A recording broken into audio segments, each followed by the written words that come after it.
year ago, I made my first picture, Stanley Kramer's It's a Mad, Mad, Mad, Mad World. Without a doubt, it was...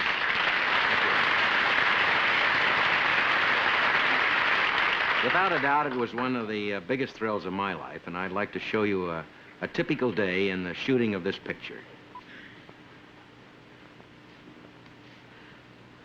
We had an unusual way of taking lunch breaks. We'd kind of race each other to our cars. Here's Ethel Merman and, of course, Milton Berle and Sid Caesar, Edie Adams, Buddy Hackett, Mickey Rooney, myself. I drove this truck. And we took off, 90, 100 miles an hour, just to kind of shake up Stanley. I drove a little fast one day, and in driving this truck, I wasn't used to it, and I bumped Ethel from behind. Sorry about that. And, of course, there was Dick Shawn and Terry Thomas and Milton, and they were passing their California driver's test.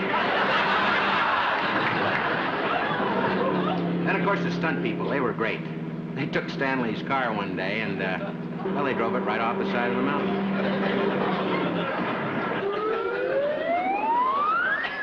Great crowd pleaser. Lost about 24 cars that way. Me, I rode a bicycle. It was a little girl's bike. And those guys, by gosh, they'd pass me up all the time. Dorothy Provine, Terry, and Ethel. It's kind of sad, you know. I'd sort of counted on them picking me up because I was in trouble out there. It was about 120 in the sun. But I stuck with it. I rode that little bicycle. It's hot. Boy, it was hot. Well, Phil came along. He picked me up. So I carefully took the bike and placed it over there on the side of the road.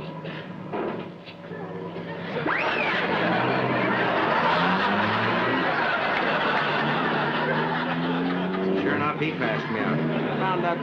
I found that rather funny. Me, kind of shook me up, and so I tried to get the bike back in shape. I'm not much of a mechanic. You can probably tell. I did the best I could. I didn't have any tools. I finally caught up with Phil, and I just had a couple of things I wanted to go over with him on the script. And I said, Phil, if you just listen to me, and so I got a hold of him finally, and I picked him up, and I took him around the car, and I said, now, Phil, there are just a couple of lines that you've got to get in your head. And I started hitting him with tires. This is one way of working out. And of course, Arnold Stank came along and hit me with a bottle. That was a real bottle, by the way. Well, Milton and Terry were exchanging rings. And I decided they were starting to play for real. I told Arnold and I told Marvin, I said, that's the way you want to play. All right, well, we'll have a real go at it. And we just literally took over this gasoline station. And they started throwing drums. Went wild. They ran into their dressing rooms.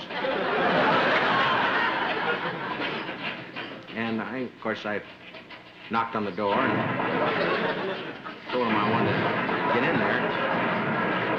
And then it began. Boy.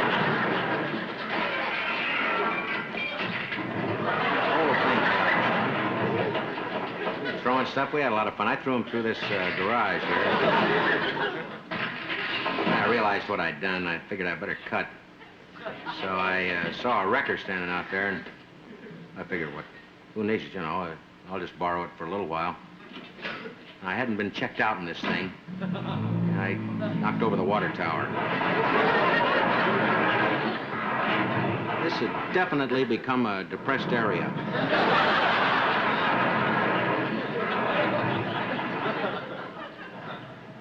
Well, Phil was going to take a shortcut, and some kid told him that the water was shallow enough. But as you can see, it wasn't.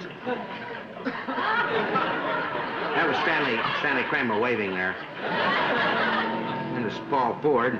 And Mickey and Buddy, they picked up an airplane. And they were kidding around in that thing. And they went right through this sign. They decided they were late for lunch.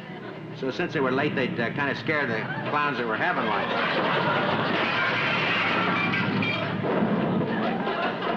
Well, we were out there, of course, in July, and we wanted to have a different July, so leave it to Sid Caesar and Edie Adams. They thought up a few funnies. Getting a cab was tough out there. Boy, it was tough.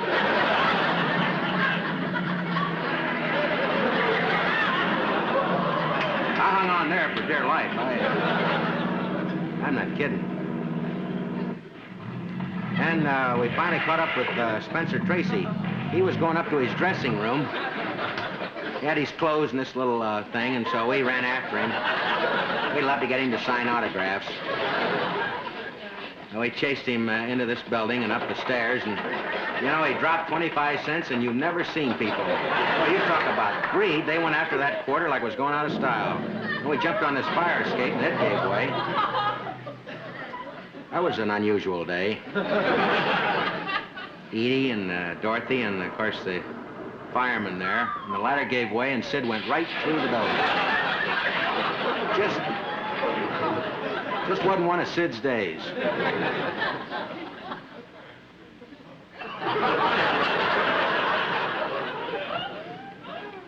Well, me, I fell in a vat of cement.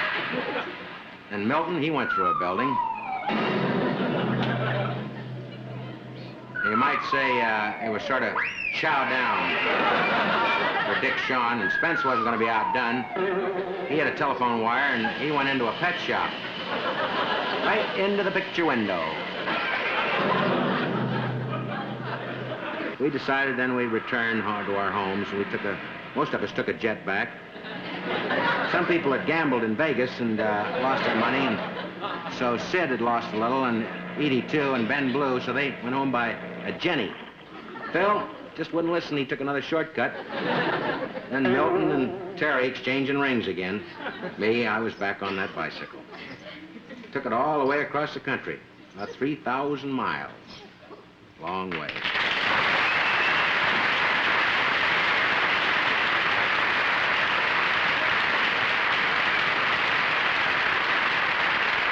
Right here, I'd like to thank Stanley Kramer, our producer and director, a great man, a great human being, for giving us a few of those film clips for the show. And I'd like to pay a special tribute to him and all the talented stars who worked so hard to make this truly a great, great motion picture.